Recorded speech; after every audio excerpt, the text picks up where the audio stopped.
Marcus Dunn put his hand on my shoulder at 6:23 in the morning and said the words that people in his position said when they wanted to move someone without making it a confrontation. He said, "Sir, I'm going to need you to step outside." I was holding a calibration tool, and I had been in the middle of explaining to him, for the third time in 4 minutes, why the Sikorsky S-76D that he wanted to put 6 human beings on at 7 o'clock that morning was not finished being inspected. Not the airframe inspection. That was done, signed, logged. The avionics upgrade. Specifically the terrain awareness and warning system that was supposed to tell the pilots when they were flying toward a mountain and that had not yet been calibrated, had not yet been tested, had not yet had its self-test sequence verified. I had explained this once at 6:04. I had explained it again at 6:11. At 6:23, Marcus Dunn, head of security and logistics for Victor Langley, a man who managed the operational details of a private equity billionaire's life with the specific efficient authority of someone who had been paid very well for a long time to make problems disappear, had decided that I was the problem. He said, "The inspection is complete. The paperwork is signed. The aircraft is legal to fly." I said, "The airframe inspection is complete and signed. The avionics upgrade is not complete. The TAWS has not been calibrated." He said, "The TAWS is not required equipment for this flight."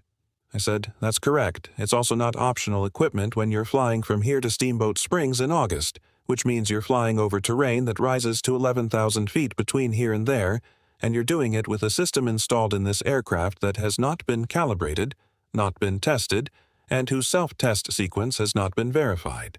That system does not know where the ground is. I'm not prepared to sign off on that." He said, "You already signed off." I said, "I signed off on the airframe inspection. I did not sign off on the avionics upgrade because the avionics upgrade is not complete." He looked at me with the expression that certain people in certain positions developed for the specific situation of a technical person telling them something they did not want to hear, not hostile exactly, but the expression of someone who had categorized the technical person as an obstacle and who was now deciding which tool to use to remove the obstacle. He said, "I'm going to need you to step outside while we prepare for departure." I said, "Then get airport security." He said, "Excuse me?" I said, "If you want me out of this hangar, you're going to need airport security to move me.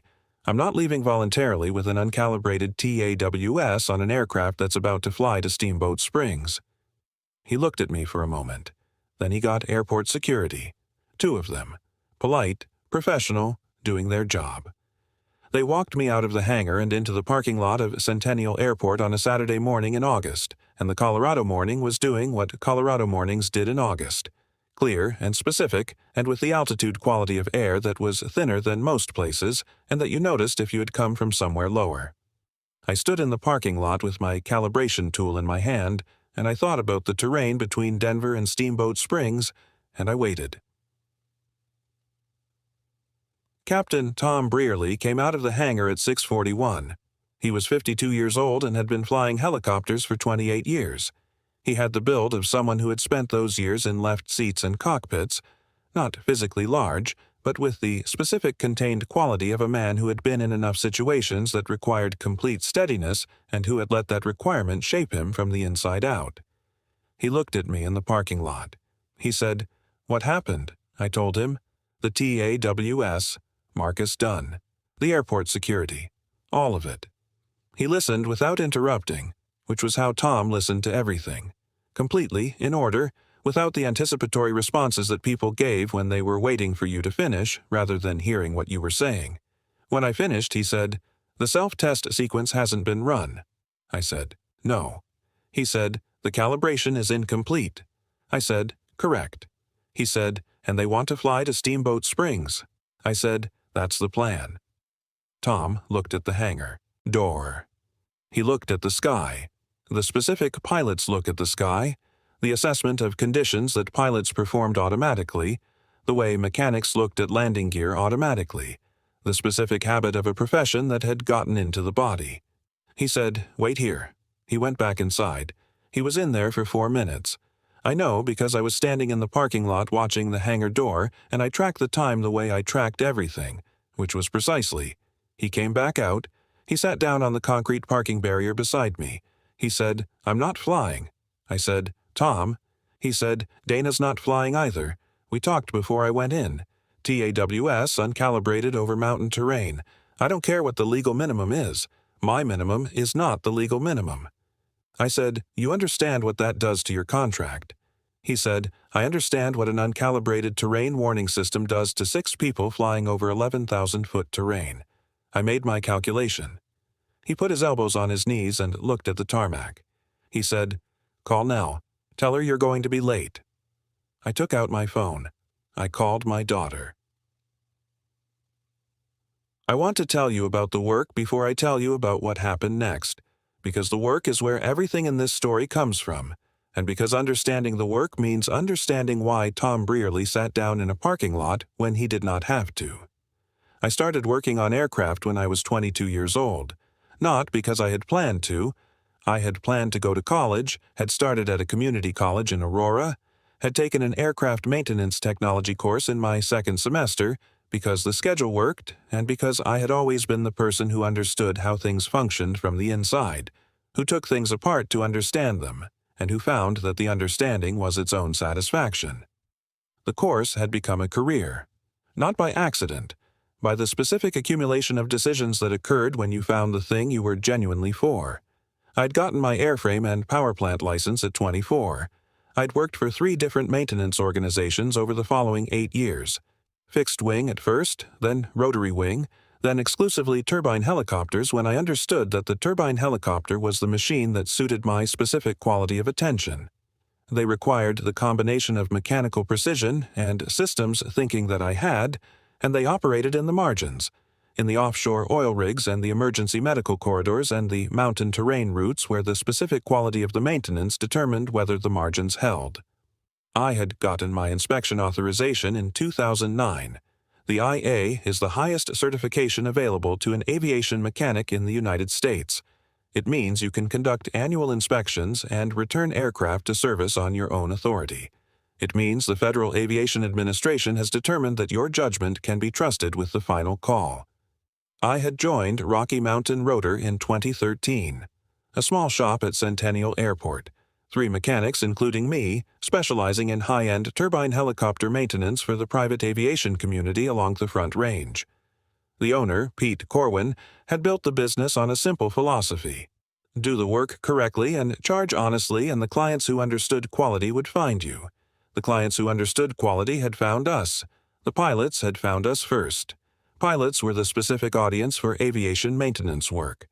Not the owners of the aircraft. The owners cared about availability and cost and the general fact of airworthiness. The pilots cared about the specific quality of the work in the way that people cared about things when the quality of the work was the thing standing between them and the ground.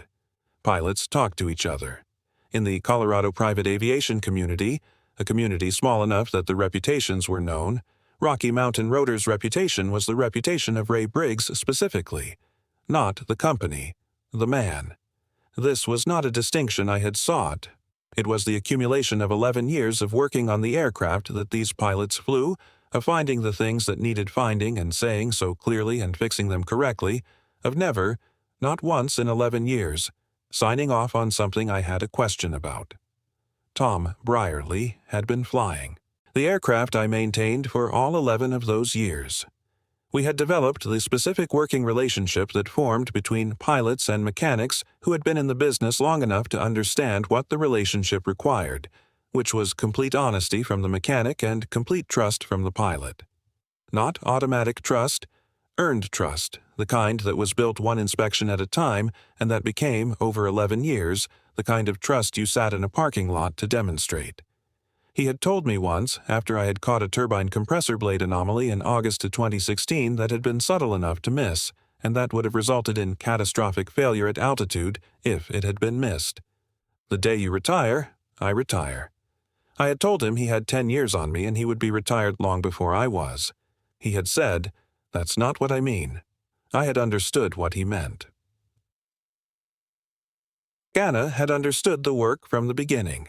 She was a high school chemistry teacher, and she approached the teaching of chemistry with the specific conviction that it was one of the most important things a person could learn, not because chemistry was glamorous or because it led to prestigious careers, but because chemistry was the specific knowledge of how the physical world was built and how it behaved, and that this knowledge was useful in every domain of life without exception. She taught it the way the best teachers taught things, which was with the full quality of her attention and with the underlying belief that the students in front of her were worth it. She had met me when I was 31, at a dinner at a mutual friend's house where I had been the person who knew too much about how things worked, and she had been the person who had thought that was interesting rather than tedious.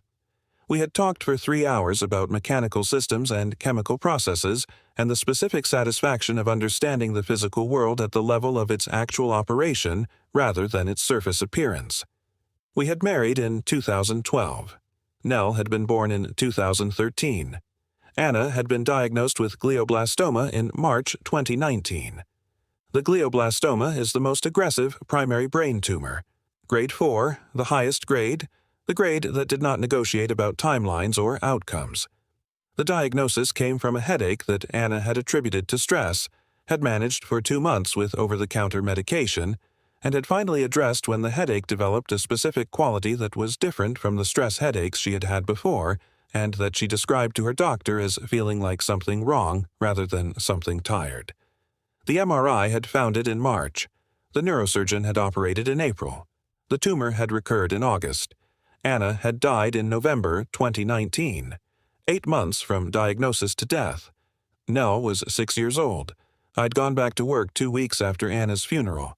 My mother Maggie had taken time from her own life to be in our house with Nell, and I had gone back to the hangar because the hangar was the place where my hands knew what to do even when the rest of me did not know what to do, and because the work required the specific quality of complete presence that grief, when you let it run unchecked, eroded, and I needed to be completely present or the work was not safe, and the work being safe was the one thing I was not willing to compromise on. I had brought Nell to the hangar for the first time on a Saturday when she was 6 years old, the first spring after Anna died, when the Colorado cold was releasing and the hangar had the particular smell of hydraulic fluid and metal and the specific accumulated presence of serious work being done in an enclosed space that I had been breathing for 16 years, and that meant something to me that I had never tried to put into words. She had sat on the tool cart and watched me work on a Bell 407 and had asked, with the specific directness of a 6-year-old who wanted to know something, what all the pieces were for. I had told her. She had listened with the focused quality that turned out to be one of the things she had from Anna, the ability to attend to information that was being given and to store it correctly. She had come back the following Saturday, and the Saturday after that, and every Saturday for 5 years, sitting on the tool cart or the workbench or sometimes on a folding chair when she had outgrown the tool cart, watching, and listening and asking questions that got better as she got older and that had become, by the time she was 11, the questions of someone who was genuinely beginning to understand what she was asking. She had told me at 10 that she wanted to be a pilot. I had said, then you need to understand what the people who maintain the aircraft do. She had said, I already know what you do. I had said, tell me. She had told me, completely, accurately, in the specific detail of a child who had been paying attention for 4 years in a hangar on Saturday mornings. I had said, you missed the inspection authorization. She had said, what's that? I had explained it, the IA certificate, what it meant, the authority it represented, the responsibility that came with it. She had written it down in the notebook she had started keeping for hangar things. Victor Langley arrived at the hangar at 8:04 a.m. He was 58 years old and he had the build of a man who had been athletic in his 40s and who had maintained enough of it in his 50s that the maintenance was visible. He had founded Langley Global Capital in 1993 with 2 partners and a specific thesis about undervalued industrial assets in the post-Cold War economy, and had been correct about the thesis in the specific way that made people wealthy enough to own Sikorsky S-76D helicopters. He came through the hangar door with the specific quality of a man who had been told something was not working as expected and who had come to understand why. Not angry, assessing. He had the look of someone who wanted information rather than someone who wanted a target, which was the quality that separated the people I had worked for, who were worth working for, from the ones who were not. He found Marcus Dunn first, and they spoke for a few minutes. I was back in the hangar by this point. Tom had walked me back in at some point in the 7 o'clock hour in the specific way of someone who had decided that the situation had changed and that the relevant change was that the pilots were not flying and therefore the security escort was theoretical. No one had stopped us. Victor Langley crossed the hangar floor to where I was standing. He said, "Mr. Briggs." I said, "Mr. Langley." He said, "Explain the TAWS situation to me from the beginning." I explained it. I explained it the way I explained technical things to non-technical people who wanted to actually understand, starting from what the system did, moving to what the calibration process involved, arriving at what the specific consequence of flying with an uncalibrated system over the terrain between Denver and Steamboat Springs was, stated in the specific terms of what the failure mode looked like and when it occurred and what the pilots would and would not have access to when it did. Victor listened the way people listened when they intended to act on what they heard. Not the performative listening that people did when they were waiting for you to finish. The actual listening. The listening that stored information and used it. When I finished, he said, "What is your estimate for completing the calibration?" I said, 3.5 to 4 hours if everything goes cleanly. I've had this system have complications before. If it does, I'll tell you immediately. He said, "What's the probability of complications?" I said, "Low. The system is new, it's installed correctly, the pre-calibration checks were clean. I'd expect clean, but I don't assume clean until I've verified it." He said, "If you started now." I said, "I could start now." He looked at his watch. He looked at me. He looked at the aircraft. He said, "Start now." He looked at Marcus Dunn, who had been standing at the edge of this conversation. He said, "Marcus, apologize to Mr. Briggs." Marcus said, "Victor." Victor said, "Marcus." Marcus turned to me. He said, "I apologize for how the situation was handled this morning." I said, "Thank you." Victor said, "I pay for the best aviation maintenance available.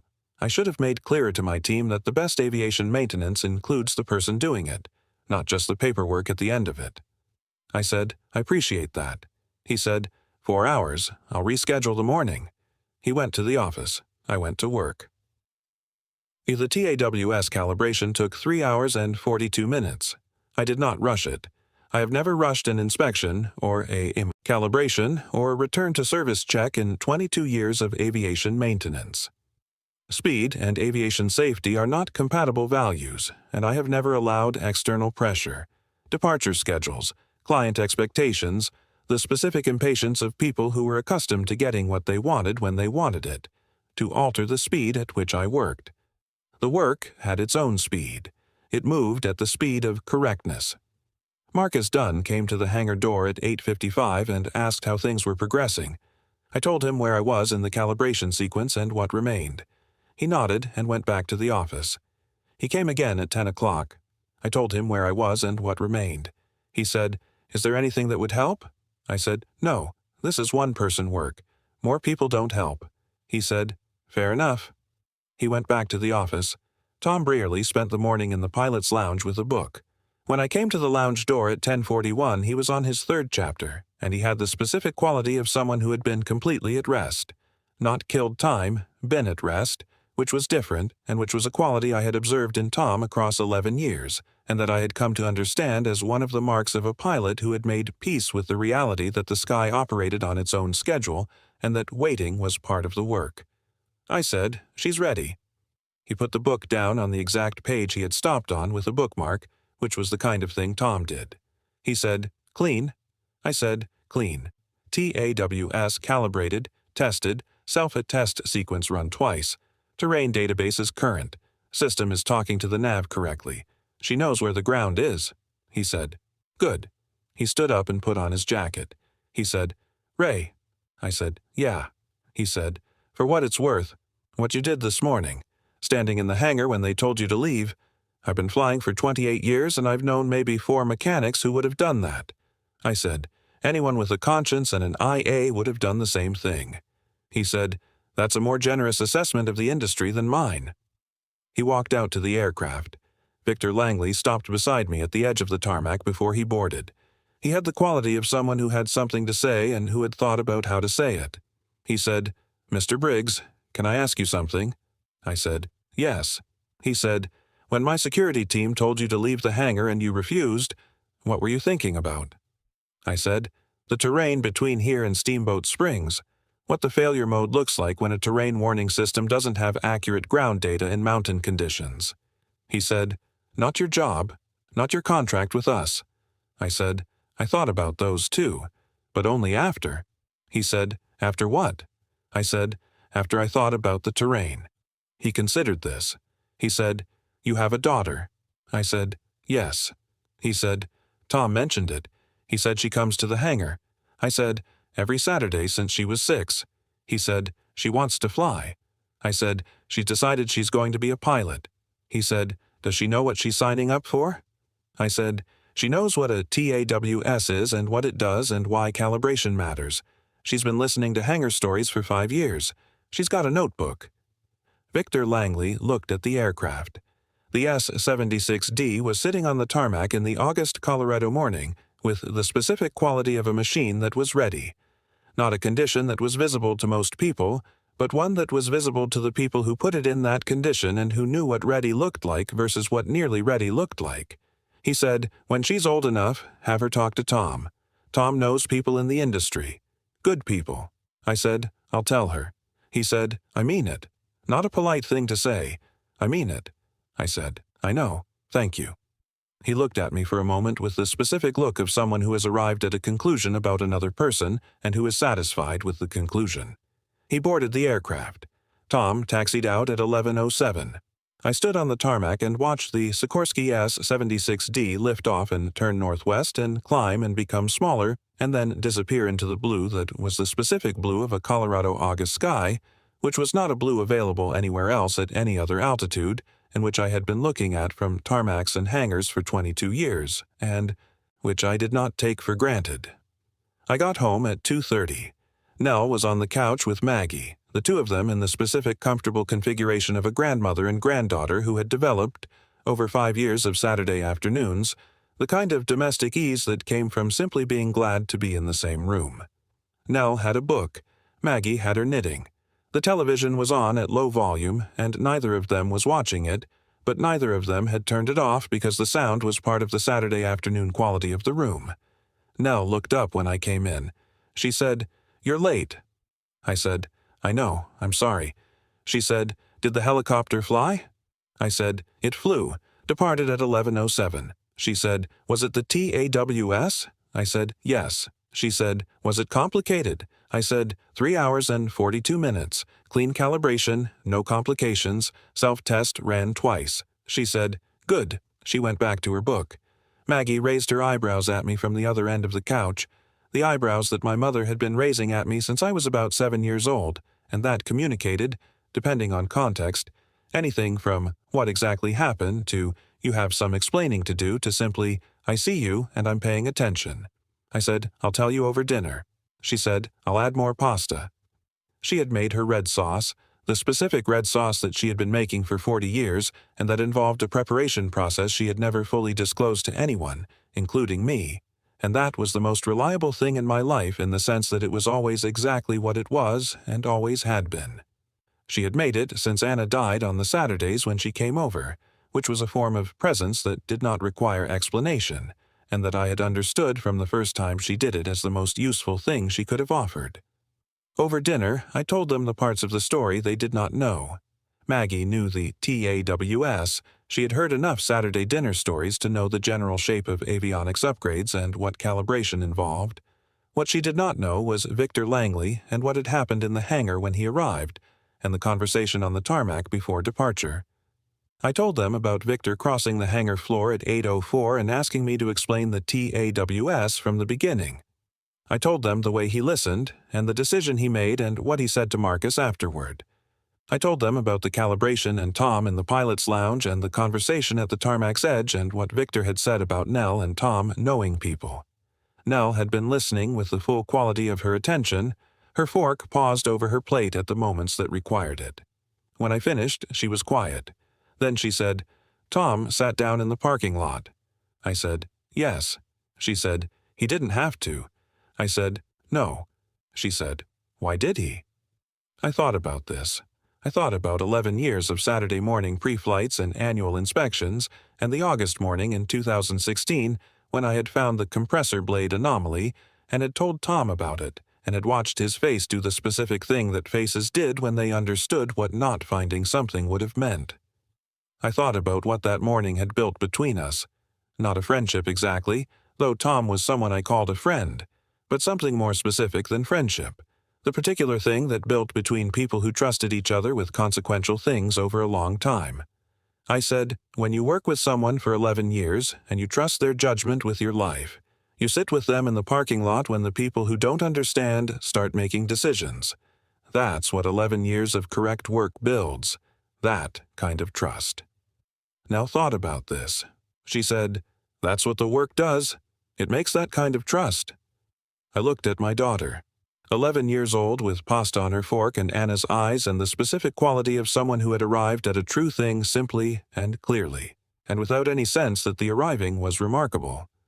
I said, yes, that's exactly what the work does. Maggie said nothing. She looked at me across the table with the look of a woman who had raised someone she was proud of and who was watching that person be good in the world. She had the ability to say significant things without saying anything, and this was one of the moments when she used it. Nell went back to her pasta. After dinner, I sat in the backyard while Nell did her homework and Maggie watched her program.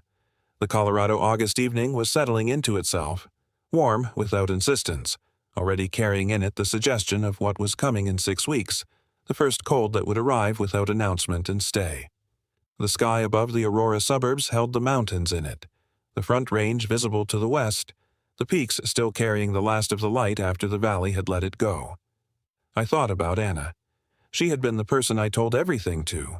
Not the work details, those had lived in the hangar, but the meaning of the work, the specific thing that a day like this one contained when you looked at it from the outside. She had understood the work from the beginning, because she had understood that work was one of the things that told you who a person was, not the work they had chosen, but the quality they brought to it, and that the quality Ray Briggs brought to aviation maintenance was the quality of someone who understood that the work was serious because lives depended on it, and who had let that understanding shape everything about how he did it. She would have listened to the whole story tonight the same way Nell had listened, completely, with the pause at the right moments, with the question that arrived when the story required a question. She would have said something about Tom, about what it meant that Tom had sat down. I did not know exactly what she would have said. I had stopped being able to predict her voice precisely in the past 2 years. It had become more general, the way memory became general, the specific details softening into the essential quality. But the essential quality was clear. She would have said something true, something that arrived at the center of the thing without decoration, the way Nell had. That's what the work does. It makes that kind of trust.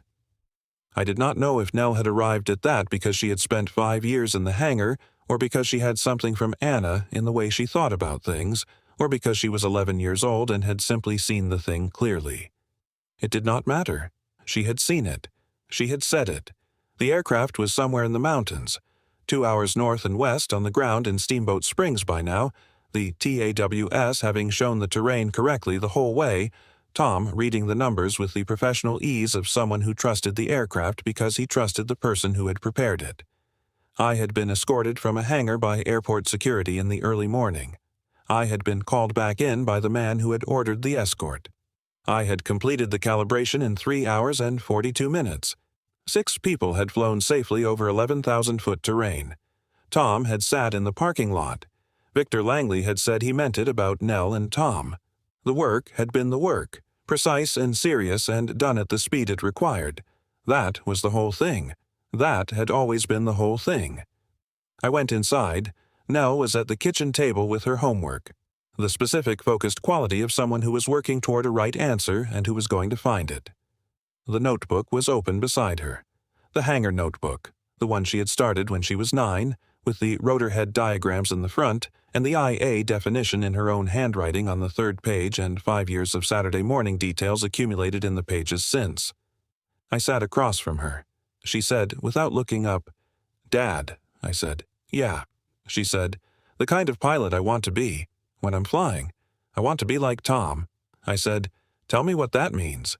She said, the kind that knows what they don't know, that trusts the people who know it, that sits in the parking lot. I said, that's the best kind of pilot there is. She said, I know. She went back to her homework. The Colorado night was outside doing what it did, settling into the mountains, turning the peaks from gold to gray to the specific darkness of high terrain that was not the same as any other darkness. Nell's pencil moved across the page. The work continued. It always continued. Before you go, I want to ask you something. Has there been a moment in your life when someone trusted your judgment completely, trusted it with something that mattered, and what that trust felt like in your body when you understood what it was? Not the recognition, not the praise, the trust. Tell me about it in the comments. I read every single one. If this story stayed with you today, share it with one person who needs to hear it. You already know who that is. And if you're new here, subscribe. Every week, a story like this one. Real people, real decisions. The kind that stay with you.